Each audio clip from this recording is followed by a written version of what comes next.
లలితా అష్టోత్తరంలోని 26వ నామం బృహన్నితంబ విలసజ్జగనాయ నమో నమః.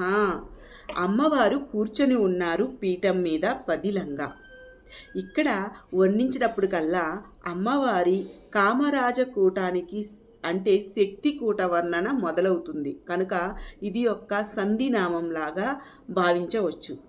విస్తారమైనటువంటి నిదంబం గల కటి ప్రదేశము కలది.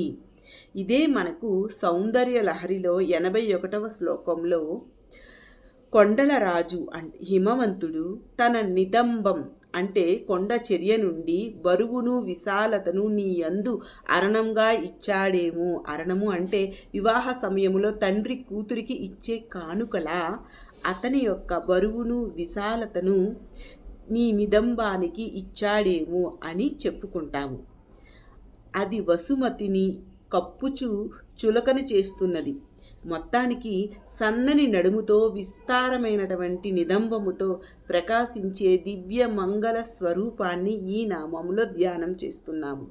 ఓం శ్రీ మాత్రే నమః.